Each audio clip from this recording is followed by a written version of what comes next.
Hello दोस्तों, आप सबों का स्वागत है इस लेक्चर 5 में। मैंने किरण पब्लिकेशन से टोटल 225 प्रीवियस ईयर क्वेश्चन करवाने का एनिशिएंट हिस्ट्री का वादा किया था, जिसमें मैंने 100 क्वेश्चन पहले बता चुका था। तो अब यहाँ 100 नंबर से हम लोग कंटिन्यू आगे और 25 क्वेश्चन करेंगे। हर रोज़ मेरा वीडियो अपलोड होता है, टोटल 25 MCQ, वो भी पूरा डिटेल के साथ। चलिए, मेरा पहला क्वेश्चन है, सिकंदर महान ने किस वर्ष भारत पर आक्रमण किया था? तो देखिए भैया, सिकंदर कह रहा है कि किस वर्ष आक्रमण किया था। तो आप एक ट्रिक याद रखिएगा, तीन दूना होता है 6, तो 326 ईस्वी में। कब आक्रमण किया था? 326 ईस्वी में। पूछेगा कि यह भारत से कब लौटा था, तो 3 दू 5, 3 दू कितना होता है 5, 325 ईस्वी में यह भारत से लौटा था। और इसका मृत्यु पूछे तो कितना होता है? 3 दूना 6, 6 का आधा 3, तो ये हो जाएगा 3 दू 3। तो इसका मृत्यु हुआ था 323 BC। कहाँ हुआ था? बेबीलोन में। कहाँ हुआ था? बेबीलोन में। अगर आपसे पूछे सिकंदर का गुरु कौन था, तो आप बताइएगा अरस्तु था। कौन था? अरस्तु था। और अरस्तु का गुरु कौन था, तो बताना है प्लेटो था। प्लेटो का गुरु भी पूछे कौन था, तो सुकरात था। तो इतना मैंने आपको बताया। और एक क्वेश्चन आप याद रख लीजिए, अरस्तु को हम लोग जीव विज्ञान का पिता कहते हैं और जंतु विज्ञान का भी पिता कहते हैं। तो इतना क्वेश्चन आप लोग याद कर लीजिएगा, कॉपी कलम लेके बैठे। और मेरा जितना भी मैं आपको एक्स्ट्रा क्वेश्चन बताता हूँ, आप लोग नोट करते जाइए। चलिए, 101 नंबर का प्रश्न है, मोहनजोदड़ो का शाब्दिक अर्थ होता है। मोहनजोदड़ो का क्या अर्थ होता है? ऑप्शन 1 है हड़प्पा, ऑप्शन 2 है मेसोपोटामिया, ऑप्शन 3 है मृतकों का टीला, ऑप्शन 4 है मिस्र। देखिए, हड़प्पा सभ्यता का नाम है मेसोपोटामिया की सभ्यता। क्या नाम है? मेसोपोटामिया की सभ्यता। ये नाम जो है इराक ईरान के लोग कहते थे। और मोहनजोदड़ो का अगर शाब्दिक अर्थ पूछे तो क्या होता है? होता है मृतकों का टीला। मृतकों का टीला कहाँ दिख रहा है? ऑप्शन 3 में। इसका राइट आंसर क्या हो जाएगा? ऑप्शन 3 हो जाएगा। और हड़प्पा पूछे किस नदी के किनारे बसा है, तो रावी नदी के किनारे बसा है। किस नदी के किनारे बसा है? रावी नदी के किनारे में। हड़प्पा खोज किसने किया था? तो पंडित दयाराम साहनी ने किया था। कब किया था? तो 1921 ईस्वी में। इतना आप सारा बात को याद रखिएगा। चलिए, नेक्स्ट क्वेश्चन है मेरा 102 नंबर का, वैदिक काल में वर्ण व्यवस्था किसने प्रतिपादित किया था? जो वैदिक काल था उस समय जो वर्ण व्यवस्था था, किसने प्रतिपादित किया था? ऑप्शन 1 है महर्षि विश्वामित्र ने, ऑप्शन 2 है मनु ने, ऑप्शन 3 है वाल्मीकि ने, ऑप्शन 4 है ऋषि वशिष्ठ ने। तो वैदिक काल में जो वर्ण व्यवस्था था वो मनुस्मृति एक ग्रंथ है, उसके द्वारा किया गया था। तो मनुस्मृति तो लिखा नहीं है, मनु लिखा है। तो इसका राइट आंसर क्या हो जाएगा? ऑप्शन 2 हो जाएगा मनु। मनु हो जाएगा। ऑप्शन 2 क्या होगा? मनु होगा। आप ये बात याद रखिएगा। चलिए, इसलिए इस मनुस्मृति का आज बार बार विरोध हो रहा है। चलिए, तीसरा नंबर का प्रश्न है, वज्रयान संप्रदाय है। वज्रयान संप्रदाय है किसका है? बौद्धों का था, जैनों का था, हिंदुओं का था, ताओ धर्म का था। तो देखिए भैया, मैं आपको डिटेल में समझा रहा हूँ।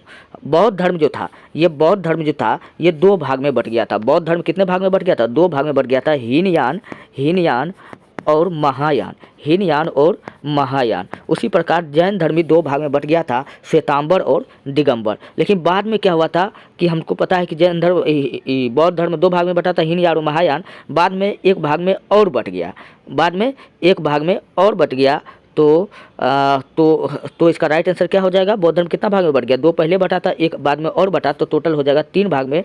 तो हीनयान, महायान और वज्रयान, ये तीनों जिसमें यान लगा हो, ये तीनों संप्रदाय किसका है? बौद्धों का है। आप ऐसे भी याद रख सकते हैं। तो इसका राइट आंसर क्या हो जाएगा? तो इसका राइट आंसर हो जाएगा बौद्धों का। और जैन धर्म 2 भाग में बटा था, किसमें बता था? श्वेतांबर और दिगंबर। आप ये भी बात याद रखिएगा। चलिए, 104 नंबर का प्रश्न है, कई बार ये प्रश्न आ चुका है आपके सामने में। ह्वेनसांग ने किसके शासनकाल में भारत की यात्रा किया था? चीनी यात्री ह्वेनसांग किसके शासनकाल में भारत का यात्रा किया था? तो ये किया था चंद्रगुप्त विक्रमादित्य के दरबार में। किसके समय में भारत यात्रा किया था? तो चंद्रगुप्त विक्रमादित्य। चीनी यात्री ह्वेनसांग, माफ कीजिएगा भैया, ह्वेनसांग ने जो था किसके शासनकाल में किया था? हर्षवर्धन के काल में किया था। मैंने कई बार आपको बता चुका हूँ, इसलिए इसका राइट आंसर क्या हो जाएगा? ऑप्शन 2 हो जाएगा। चलिए, अगर पूछे कनिष्क ने अपना राज्याभिषेक कब कराया था? तो 78 AD में करवाया था। कब करवाया था? तो 78 AD में चलाया था। और इन्होंने एक संवत चलाया था, शक संवत, और राज्य अभिषेक के दिन ही चलाया था। उसका राज्य अभिषेक जब 78 AD में हुआ तो उन्होंने एक शक संवत चलाया था, जिसका पहला महीना चैत्र और अंतिम महीना फाल्गुन होता है। ये बात मैंने पहले भी आपको बता चुका हूँ। चलिए, 105 नंबर का प्रश्न है, सिंधु सभ्यता के निम्नलिखित स्थलों में किस स्थल में गोदी डाइकार्ड होने का प्रमाण मिला है? तो मतलब किस स्थल में गोदी डाइकाट होने का प्रमाण मिला? डाइकाट मतलब बंदरगाह, कहाँ में प्रमाण मिला है? ऑप्शन 1 है हड़प्पा में, ऑप्शन 2 है लोथल, ऑप्शन 3 है मोहनजोदड़ो। हम सबको पता है कि कहाँ मिला था, तो लोथल में मिला था। लोथल कहाँ पड़ता है? तो गुजरात में। कहाँ पड़ता है? गुजरात में। आप ये सब बात गांठ बांध ले और अच्छे से याद करें। अच्छा, पूछे लोथल किस नदी के किनारे पड़ता है? तो भोगवा नदी के किनारे। किस नदी के किनारे पड़ता है? तो भोगवा नदी के किनारे लोथल पड़ता है। हड़प्पा पूछे किस नदी के किनारे पड़ता है? तो हड़प्पा रावी नदी के किनारे। किस नदी के किनारे पड़ता है? तो रावी नदी के किनारे। वही मोहनजोदड़ो पूछे किस नदी के किनारे पड़ता है? तो सिंधु नदी के किनारे। किस नदी के किनारे पड़ता है? तो सिंधु नदी के किनारे मोहनजोदड़ो पड़ता है। आप ये भी बात याद रखिए। और मोहनजोदड़ो को हम लोग कहते हैं मृतकों का टीला। चलिए 105 नंबर का प्रश्न हो गया। हम लोग बढ़ते हैं 106 नंबर के प्रश्न की ओर। तो 106 नंबर का प्रश्न है, मान्यता अनुसार महाभारत की लड़ाई कुरुक्षेत्र में कितने दिन तक लड़ी गई थी? तो कुरुक्षेत्र का लड़ाई संभवतः कितने दिन तक लड़ा गया था? 18 दिन में। इसलिए महाभारत 18 पर्वों में विभक्त है। तो इसका राइट आंसर क्या हो जाएगा? ऑप्शन 3 हो जाएगा, क्योंकि ऑप्शन में हमको 18 दिन दिख रहा है। तो इसका राइट आंसर ऑप्शन 3 होगा। तो ये भी हो गया। चलिए नेक्स्ट क्वेश्चन की ओर। नेक्स्ट क्वेश्चन मेरा है, योग दर्शन के संस्थापक कौन थे? योग दर्शन के संस्थापक कौन थे? आप इसको जानने से पहले थोड़ा सा आप यहाँ देखिए। कुछ दर्शन है जिसके स्थापना के बारे में आपको बताना है। चलिए, न्याय दर्शन का अगर संस्थापना पूछे तो बताना है महर्षि गौतम। योग दर्शन का अगर संस्थापना पूछे तो बताना महर्षि पतंजलि। महर्षि पतंजलि। सांख्य दर्शन का अगर पूछे कि स्थापना किसने किया था, तो कपिल मुनि। किसने किया था? कपिल ने। उसी प्रकार आपसे पूछे वैशेषिक दर्शन का स्थापना किसने किया था, तो महर्षि कणाद ने। मीमांसा का किसने किया था? मीमांसा दर्शन का तो जैमिनी ने। उत्तर वेदांत या उत्तर मीमांसा का स्थापना पूछेगा किसने किया था, तो बादरायण ने। तो इतना जानकारी मिलता है इस क्वेश्चन से। आप सारे को याद कर लीजिए। अब आगे नेक्स्ट जो अगर इससे कहीं भी क्वेश्चन आए तो आप कर लीजिएगा। तो चलिए अब मेरा क्वेश्चन की ओर हम लोग बढ़ते हैं। तो मेरा क्वेश्चन क्या था कि योग दर्शन के संस्थापक कौन थे? तो भैया योग दर्शन के संस्थापक कौन थे? महर्षि पतंजलि थे। अभी अभी आपने देखा कि योग दर्शन का जो संस्थापक था वो कौन था? योग दर्शन कहाँ है? महर्षि पतंजलि। तो इसका क्या हो गया राइट आंसर? योग दर्शन का संस्थापक महर्षि पतंजलि था। तो यहाँ पर मेरा ये क्वेश्चन मेरा सॉल्व हो गया कि योग दर्शन का संस्थापक कौन था? पतंजलि था। चलिए 8वां नंबर का प्रश्न है कि उत्तरी बिहार का प्राचीन नाम क्या था? उत्तरी बिहार का नाम पूछ रहा है। ऑप्शन 1 है वज्जी, ऑप्शन 2 है वत्स, ऑप्शन 3 है सूरसेन, ऑप्शन 3 है आवंती। आवंती कहाँ पड़ता है? तो मध्य प्रदेश में, एमपी में। वज्जी कहाँ? वज्जी और वैशाली ये कहाँ पड़ता है? बिहार में पड़ता है। तो उत्तरी बिहार का प्राचीन नाम क्या है? तो हमको तो वैशाली दिख नहीं रहा है, तो दिख क्या रहा है? वज्जी दिख रहा है। इसलिए इसका राइट आंसर क्या हो जाएगा? वज्जी हो जाएगा। सूरसेन भैया कहाँ पड़ता है? तो मथुरा में। सूरसेन कहाँ पड़ता है?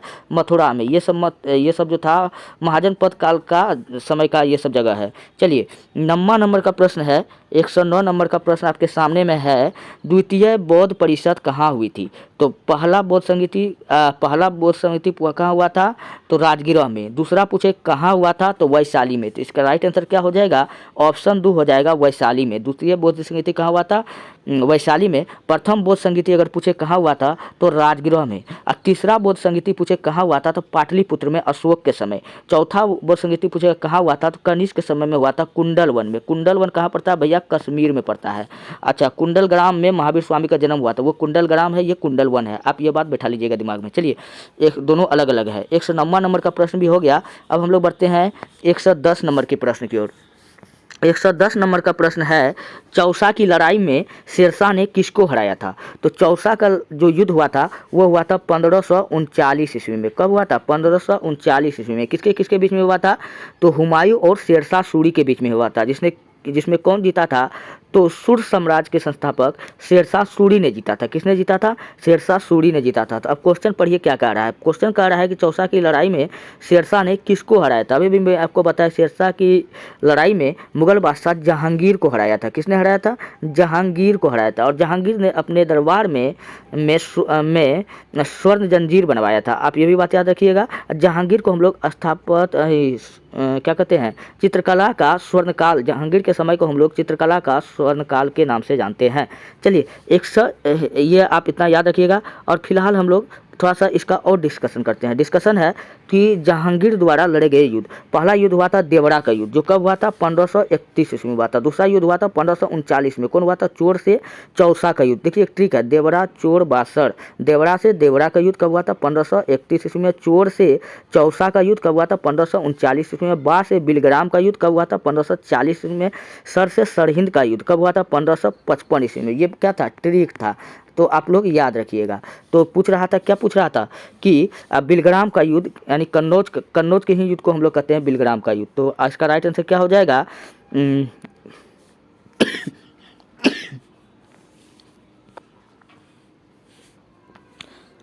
इसका राइट आंसर क्या हो जाएगा? तो इसका राइट आंसर क्या हो जाएगा? ऑप्शन 2 हो जाएगा, जहांगीर का। चलिए नेक्स्ट क्वेश्चन हम लोग देखते हैं। वराह मिहिर थे। भैया थोड़ा खांसी हो रहा है, आप लोग एडजस्ट कीजिए। वराह मिहिर थे। वराह मिहिर पूछ रहा है कि कौन था? एक एस्ट्रोनॉट था, एक अंतरिक्ष यात्री था, दूसरा कह रहा है कि एक स्पेस शटल था, तीसरा कह रहा है पावर स्टेशन, एक प्राचीन खगोलविद था। देखिए भैया, जो वराहमिहिर था वो चंद्रगुप्त विक्रमादित्य के दरबार में रहता था। किसके दरबार में? यानी कि चंद्रगुप्त सेकेंड के दरबार में रहता था। तो ये क्या था भैया? यह एक प्राचीन खगोलविद थे। कहते एक प्राचीन खगोलविद थे। इसका राइट आंसर क्या हो जाएगा? ऑप्शन 4 हो जाएगा। चलिए 112 नंबर का प्रश्न है, बिंदुसार के शासन के दौरान अशांति कहाँ फैली थी? देखिए भैया, बिंदुसार के शासन के दौरान एक जगह अशांति फैली थी। अब तक आप सोच लिए होंगे कि कहाँ फैला था, तो वो फैला था तक्षशिला में। तो इसका राइट आंसर क्या हो जाएगा? तक्षशिला में। थोड़ा क्वेश्चन का करते हैं डिस्कशन। देखिए, जब बिंदुसार के शासन के दौरान जब तक्षशिला में विद्रोह हो गया, तो इसको दबाने के लिए बिंदुसार ने अपना बड़ा बेटा सुसीम को भेजा। किसको भेजा? सुसीम को भेजा। लेकिन सुसीम इस विद्रोह को दबाने में असफल रहा, खुद ही दब गया यहाँ पर। तब जाकर के अपना सबसे होनहार बेटा किसको भेजा था? सम्राट अशोक को भेजा था। और इन्होंने इस तक्षशिला में जो विद्रोह हुआ था इसको दबाया था। आप ये बात याद रखिएगा। चलिए, ये 112 नंबर का प्रश्न था जो हो गया। 113 नंबर का प्रश्न आपके सामने है। गांधार कला मिश्रण थी। मूर्ति कलाओं की भारतीय और यूनानी शैलियों का, मूर्ति कलाओं की भारतीय और चीनी शैलियों का। चलिए मैं यहाँ पर आपको डिस्कशन करके बताता हूँ। जो गांधार कला था ये भारत यानी इंडिया प्लस यूनानियों की मूर्ति बनाने की एक कला थी। तो मेरा ऑप्शन में ये कहाँ दिख रहा है? तो ऑप्शन 1 में दिख रहा है, मूर्ति कलाओं की भारतीय और यूनानियों शैलियों का। तो इसका राइट आंसर क्या हो जाएगा? ऑप्शन 1 हो जाएगा। चलिए 114 नंबर का प्रश्न है कि बौद्ध धर्म का संस्थापक थे। तो बौद्ध धर्म का संस्थापक पूछ रहा कौन था? कई बार हम लोग पढ़ के आ रहे हैं। बौद्ध धर्म का संस्थापक भगवान बुद्ध था। कौन था? भगवान बुद्ध था। इसलिए इसका राइट आंसर क्या हो जाएगा? ऑप्शन 4 हो जाएगा। महावीर किसका नाम है? भगवान महावीर स्वामी का नाम है। अच्छा, भगवान महावीर स्वामी का अगर बचपन का नाम पूछे तो बताना है वर्धमान। क्या बताना है? वर्धमान। कबीर का गुरु कौन था? कबीर का गुरु कौन था? रामानंद। कौन था? रामानंद। गुरु नानक देव कौन थे? जिन्होंने सिख धर्म का स्थापना किया। आप ये बात भी याद रखिएगा। चलिए 115 नंबर की क्वेश्चन की ओर। तो 115 नंबर का मेरा प्रश्न है, आर्यभट्ट एक महान थे। आर्यभट्ट एक महान थे, हम सबको पता है। आर्यभट्ट ने क्या किया था? शून्य का खोज किया था, साथ साथ दशमलव प्रणाली का आविष्कार किया था। तो ये एक मैथमेटिशियन था, लेकिन मैथमेटिशियन हमको ऑप्शन में दिख नहीं रहा है। तब आपको लगाना है खगोल शास्त्री। और खगोल शास्त्री कहाँ दिख रहा है? ऑप्शन 3 में। इसलिए इसका राइट आंसर क्या हो जाएगा? ऑप्शन 3 हो जाएगा। चलिए 116 नंबर का प्रश्न है कि गौतम बुद्ध के संवादों की भाषा क्या थी? तो देखिए, बौद्ध धर्म, गौतम बुद्ध यानी क्या? बौद्ध धर्म की संवादों की भाषा मतलब जो बातचीत होता था वो किस भाषा में होता था? तो बौद्ध धर्म की जो संवादों की भाषा थी वो था पाली। तो इसलिए इसका राइट आंसर क्या हो जाएगा? पाली हो जाएगा। वही अगर जैन धर्म का पूछे संवादों की भाषा क्या था, तो बताना है प्राकृत। क्या था? प्राकृत। जैन धर्म। प्राकृत किसका था? जैन धर्म का था। मगधी, अच्छा, प्राकृत और पाली दोनों मिलाकर बन जाता है मगधी। तो आप ये भी बात याद रखिएगा। चलिए 117 नंबर का प्रश्न है, बंगाल के विभाजन को रद्द किया था। बंगाल के विभाजन, चलिए हम इस क्वेश्चन कर देते हैं थोड़ा डिस्कशन। तो बंगाल के विभाजन पूछे कब हुआ था? तो 1905 में हुआ था। कब हुआ था? 1905 में। इस समय वायसराय कौन था? तो लॉर्ड कर्जन। कौन था? Lord Curzon. बंगाल के विभाजन कब हुआ था? 1905 ईस्वी में लॉर्ड कर्जन हुआ था। इसके 6 साल बाद यानी कि 1911 ईस्वी में, 6 साल बाद 1911 ईस्वी में लॉर्ड हार्डिंग्स द्वारा बंगाल विभाजन को रद्द कर दिया गया। तो हमारा ऑप्शन में लॉर्ड हार्डिंग कहाँ दिख रहा है? तो ऑप्शन 2 में। कब किया गया था? तो 6 साल बाद। 1905 में विभाजन हुआ, 6 साल बाद कितना हो जाएगा? 1911। चलिए इसका राइट आंसर ये होगा। चलिए ये भी आपको बता दिए। चलिए 18 नंबर का प्रश्न है। 18 नंबर का प्रश्न आपका स्क्रीन पर है कि आपको जगह को मिलाना है। सिंधु घाटी सभ्यता का जो कुछ जगह है वो आपको मिलाना है। देखिए, कालीबंगा पूछे कहाँ था? तो कालीबंगा था राजस्थान में। कहाँ था? कालीबंगा था राजस्थान में। लोथल कहाँ था? चलिए इससे पहले थोड़ा सा आप इधर देखिए, कुछ मैं आपको यहाँ पे आपको बताता हूँ ताकि आप खुद से मिला लीजिएगा। चलिए, अगर आपसे पूछे लोथल, सिंधु घाटी सभ्यता में लोथल जो जगह था वो कहाँ था? गुजरात में था। कहाँ था? गुजरात में था। लोथल कहाँ था? गुजरात में था। ये बंदरगाह था। और पूछे किस नदी के पास था? तो भोगवा नदी के पास में था। इसको याद करने का ट्रिक है, लोभी मौसी का हरा कंघा रमा ने ले लिया। कोई हरा कंघी था जिसको कौन ले लिया? रमा ने ले लिया। लोभी थी मौसी तो उसको तो वो रोष में आ गई और उसे बस से कुचल दिया। तो मौसी ने क्या किया? बस से कुचल दिया। तो अब एक एक करके हम लोग समझते हैं। लोभी, लो से लोथल, लो से लोथल, भौ से भोगवा। तो पूछेगा लोथल किस नदी के किनारे था? तो भोगवा नदी के किनारे था। लोभी, अब क्या बच गया? मौसी, मऊ से मोहनजोदड़ो, मऊ से मोहनजोदड़ो, सी से सिंधु, मोहनजोदड़ो पूछे किस नदी के किनारे था? तो सिंधु नदी के किनारे था। उसी प्रकार आपसे पूछे का, भैया साइलेंट है। हरा, हरा से हड़प्पा, हड़प्पा, हरा से हड़प्पा, रा से रावी, ह से हड़प्पा, रा से रावी। तो हरा से हड़प्पा, ह से हड़प्पा, र से रावी। हड़प्पा किस नदी के किनारे था? तो रावी नदी के किनारे था। अब क्या बच गया? कंघा, क से कालीबंगन, कालीबंगन किस नदी के किनारे था? घग्घर नदी के किनारे था। कालीबंगन कहाँ पड़ता है? तो राजस्थान में पड़ता है। कहाँ पड़ता है? राजस्थान में पड़ता है। फिर रमा, र से रंगपुर, रंगपुर किस? मादर नदी के पास में पड़ता है। बस आप इतना याद रखिए, कम से कम इतना इम्पोर्टेंट है। अगर आपको ट्रिक अच्छा लगा तो आप पूरा याद कर लीजिए, वो आपके पे डिपेंड करता है। तो अब थोड़ा सा इधर देखिए, अब आप खुद मिलाइए यहाँ पर कालीबंगा। अभी अभी मैंने बताया कालीबंगा कहाँ पड़ता है? तो राजस्थान में। कालीबंगा कहाँ पड़ता है? राजस्थान में। कालीबंगा राजस्थान में पड़ता है। लोथल अभी मैंने बताया कहाँ पड़ता है? गुजरात में। कालीबंगा राजस्थान में। और राखीगढ़ी कहाँ पर, अच्छा रोपड़ कहाँ पड़ता है? तो पंजाब में। तो चलिए आप यहीं से मिला लीजिए। एक का चार, एक का चार, दो का तीन, एक का चार, दो का तीन और डी का एक। देखिए कहाँ मिल रहा है? एक का चार, एक का चार, बी का तीन, बी का तीन और बी का तीन और कौन बच गया? राखीगढ़ी। राखीगढ़ी कहाँ पड़ता है? हरियाणा। तीन का दो, तीन का देखिए ये सी है। एक का चार, हाँ ये आ गया। एक का चार, बी का तीन, तीन का दो, सी का दो, डी का वन। तो इसका राइट आंसर क्या हो जाएगा? ऑप्शन बी हो जाएगा। आप लोग उस चार्ट में देख करके मिला लीजिए एक बार आप लोग बढ़िया से। चलिए नेक्स्ट क्वेश्चन मेरा है 119 नंबर का निम्नलिखित में से कौन सा कथन जो है वो सही है? कौन सा कथन सही है? सिकंदर ने भारत पर आक्रमण किया था। एक नंबर का क्वेश्चन है कि सिकंदर ने भारत पर आक्रमण किया था। तो सिकंदर ने भारत पर आक्रमण किया था, मैं बताया था 3 दूना 6। कब किया था? 306 ईस्वी में। अच्छा, सिकंदर की मृत्यु अगर पूछे कब हुआ था? तो 3 दू, एक बार गुना किए तो एक बार जोड़ देना है। 3 दू 5, 3 दू 5, तो 325 ईस्वी में सिकंदर ने भारत पर सिकंदर की मृत्यु कब हुआ था? 325 ईस्वी में। अब पहला बात तो सही है, सिकंदर ने भारत पर आक्रमण किया था। दूसरा ऑप्शन में है आम्भी तक्षशिला का राजा ने सिकंदर और उसकी सेना का स्वागत किया था। ताम्भी डर के कारण, जो अम्भी कहाँ का राजा था? तक्षशिला का राजा था। डर, सिकंदर के डर से क्या किया था? सिकंदर की सेना का स्वागत किया था, उसे जाकर के हाथ मिला लिया था और भारत से गद्दारी कर लिया था। चलिए, तो ये भी बात सही है। तीसरा क्वेश्चन है सिकंदर की मृत्यु 332 बीसी में हुई। ना, सिकंदर की मृत्यु 332 ईस्वी में नहीं हुआ था। अभी हमने आपको बताया, तो ये क्या है? ये गलत है। सिकंदर की मृत्यु कितना हुआ था? 3 दू 5, 325 ईस्वी में। चलिए, तो अब हम आप यहाँ पर मिला लीजिए।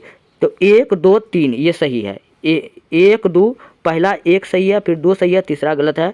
तो 1 और 2 कहाँ सही दिख रहा है ऑप्शन में? तो 1 और 2 ऑप्शन 3 में दिख रहा है। तो इसलिए इसका राइट आंसर क्या हो जाएगा? ऑप्शन 3 हो जाएगा। चलिए 120 नंबर का प्रश्न है ब्रह्मचर्य जो जीवन होता है, ब्रह्मचर्य गृहस्थ मिलान करने के लिए कह रहा है। वानप्रस्थ संन्यास, देखिए ये मनुष्य का अवस्था होता है। तो जो ब्रह्मचर्य जीवन होता है, मतलब कि ब्रह्मचर्य करने का मतलब जो अभी गृहस्थ जीवन में नहीं गया है, मतलब जिसका शादी नहीं हुआ है, वो कब होता है? जन्म से 25 वर्ष तक क्या कहलाता है? ब्रह्मचर्य कहलाता है। गृहस्थ 25 से 50 वर्ष, जब आदमी क्या होता है जब शादी विवाह कर लेता है तो उसका जो एज होता है 25 से 50 वर्ष, तो वो क्या कहलाता है? गृहस्थ जीवन कहलाता है। तो ये भी वानप्रस्थ 50 से 75 वर्ष में, और 50 से 75 वर्ष के क्या कहते हैं, वानप्रस्थ कहते हैं संन्यास। 75 से 100 वर्ष में, अगर कोई आदमी 75 से 100 वर्ष में संन्यास लेता है तो 75 से 100 वर्ष में संन्यास लेगा। आप खुद ही सोच के देखिए, 75 से 100 वर्ष तक जी पाएगा, नहीं पाएगा तो वो तो टपकिए जाएगा। तो इतना कौन जीता है आजकल। तो इसका राइट आंसर क्या हो जाएगा, ए का 1, बी का 2, सी का 3, मतलब सब लाइनें से सही है। तो 1 2 3 4 कहाँ है, ए का 1 2 3 4, 1 2 3 4, यहाँ ऑप्शन 4 में हमको दिखा है, ए का 1, बी का 2, सी का 3, डी का 4। तो इसके लिए इसका राइट आंसर क्या हो जाएगा, ऑप्शन 4 होगा। चलिए 21 नंबर का प्रश्न है, 121, हड़प्पा स्थल किस नदी तट पर स्थित था। अभी अभी मैंने आपको बताया हड़प्पा जो था, हड़प्पा वो ह से हड़प्पा जो था रावी नदी के पास में था, रावी नदी। और सिंधु नदी के पास में कौन था, तो मोहनजोदड़ो था। कौन था, मोहनजोदड़ो था। आप ये भी बात याद रखिएगा। चलिए इसका राइट आंसर क्या हो जाएगा, ऑप्शन 4 हो जाएगा। चलिए 122 नंबर का प्रश्न है, भारत पर हमला करने वाला पहला 122 नंबर का प्रश्न है, भारत पर हमला करने वाला पहला आक्रमणकारी कौन था। तो ये था भैया राजा डेरियस। कौन था, राजा डेरियस थर्ड। राजा डेरियस थर्ड दो कहाँ का था, इराक और ईरान का था। और अब पूछे कि राजा डेरियस थर्ड को किसने हराया था, तो सिकंदर महान ने हराया था। किसने हराया था, अच्छा ये सेल्यूकस। सेल्यूकस कौन था, सिकंदर का सेनापति था। सिकंदर का सेनापति का नाम पूछे थे सेल्यूकस। और आगे हम लोग बढ़ते हैं, 122 का भी प्रश्न हो गया। 123 नंबर का प्रश्न को हम लोग देखते हैं। 123 नंबर का प्रश्न है, सिंधु घाटी के लोग निम्न देवता की पूजा करते थे। किसकी पूजा करते थे, ब्रह्मा की, विष्णु की, इंद्र एवं वरुण की। तो वो लोग जो थे वो पशुपति का पूजा किया करते थे। इसलिए इसका राइट आंसर क्या हो जाएगा, ऑप्शन 3 हो जाएगा, पशुपति का। चलिए 124 नंबर का प्रश्न है, महात्मा बुद्ध ने अपना प्रथम उपदेश कहाँ दिया था। तो महात्मा बुद्ध ने अपना प्रथम उपदेश दिया था सारनाथ में। कहाँ दिया था, सारनाथ में। लेकिन मुझे सर्वाधिक उपदेश कहाँ दिया था, तब आपका आंसर आएगा श्रावस्ती में। तो इसका राइट आंसर फिलहाल क्या होगा, ऑप्शन 4 होगा। जब पूछेगा वो तब ना उसका जवाब देंगे। तो प्रथम उपदेश कहाँ दिया था, सारनाथ में सॉरी, प्रथम उपदेश कहाँ दिया था, राजगीर में। कहाँ दिया था, यहाँ गलत हो गया दोस्तों। 124 नंबर का पूछे, महात्मा बुद्ध ने अपना प्रथम उपदेश कहाँ दिया, तो राजगीर में दिया था। कहाँ दिया था, इसका राइट आंसर क्या हो जाएगा, ऑप्शन 2 हो जाएगा। चलिए थोड़ा सा ट्रिक हम लोग देखते हैं। एक बौद्ध धर्म में टोटल 4 संगीति हुआ। टोटल कितना संगीति हुआ, 4 संगीति हुआ। तो चलिए इन चारों संगीति को हम लोग देखते हैं। तो 4 जो संगीति हुआ था, तो पहला हुआ था 483 BC में। और 483 BC में ही भगवान बुद्ध का मृत्यु हुआ था। 483 में क्या हुआ था, तो भगवान बुद्ध का मृत्यु हुआ था। तो आप ये भी बात याद रखिएगा। और पूछेगा कहाँ हुआ था, देखिए पहला संगीति पूछे कहाँ हुआ था, तो आप एक टिक याद रखिएगा, रावे पाकू। क्या रखिएगा, रा से राजगिरा, पहला संगीति राजगिरा। दूसरा संगीति पूछे वैशाली। तीसरा संगीति पूछे पा से पाटलिपुत्र। चौथा पूछे कु से कुंडलवन। और पूछे राजा कौन था प्रथम संगीति के समय में, अजातशत्रु। कौन था, अका ट्रिक है, अ से अजातशत्रु, का से काला अशोक, फिर अ है, अ से अशोक, फिर का है, का से कनिष्क। और 7वीं जो वो संगीति हुआ था वो हर्षवर्धन के समय में हुआ था। तो वो उसका मान्यता प्राप्त नहीं है, जो कन्नौज में हुआ था। तो कम से कम आप ये 4 याद रखिएगा। तो पूछे पहला संगीति कब हुआ था, तो 483 BC में। कहाँ हुआ था, तो राजगृह में हुआ था। उसका राजा कौन था, तो अजातशत्रु था। उसी प्रकार पूछे दूसरा बौद्ध संगीति कहाँ हुआ था, तो 483 में 183 को घटा दीजिए तो बचेगा 383।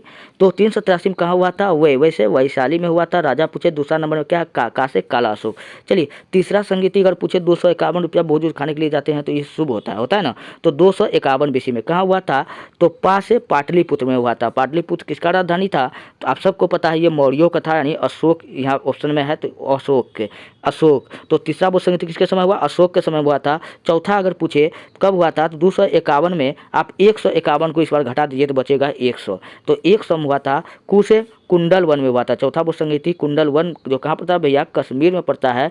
अगर राजा पूछे कौन था, तो कनिष्क था। आप लोग इतना याद रखिएगा। चलिए ये था मेरा 124 नंबर का प्रश्न। अब हम लोग 125 नंबर के प्रश्न, 124 नंबर का, तो इसका आंसर क्या हो जाएगा, ऑप्शन 2 हो जाएगा, राजगीर। महात्मा बुद्ध ने प्रथम उपदेश कहाँ दिया था, तो राजगीर में दिया था। 125 नंबर का प्रश्न है, अशोक किस राजवंश से संबंधित था। जो भैया अशोक जो था, अभी भी मैंने आपको बताया, अशोक का राजधानी कहाँ था, पाटलिपुत्र था। पाटलिपुत्र कहाँ पड़ता है, पटना में पड़ता है। पूछेगा कि ये किसका राजधानी था, मौर्य का राजधानी था। किसका था, मौर्य। अच्छा, मौर्य वंश में मुद्रा को हम लोग पन कहते थे। क्या कहते थे, पन कहते थे। आप ये भी बात याद रखिएगा। चलिए दोस्तों, ये था टोटल आज का मेरा सेशन का टोटल 25 ऑब्जेक्टिव MCQ किरण पब्लिकेशन का सेट से मैंने रोज़ आपको रेगुलर क्वेश्चन 25 ऑब्जेक्टिव क्वेश्चन मैं करवाता हूं। तो आज भी मैंने 25 कराया और नेक्स्ट जो मेरा है कल भी टोटल मैं 25 MCQ करवाऊंगा। तो मिलते हैं नेक्स्ट वीडियो में। धन्यवाद। वीडियो अगर अच्छा लगे चैनल को तब आप लाइक कीजिए और वीडियो को क्या कीजिए, वीडियो को सब्सक्राइब कीजिए और चैनल को लाइक कीजिए। मिलते हैं नेक्स्ट वीडियो में। धन्यवाद।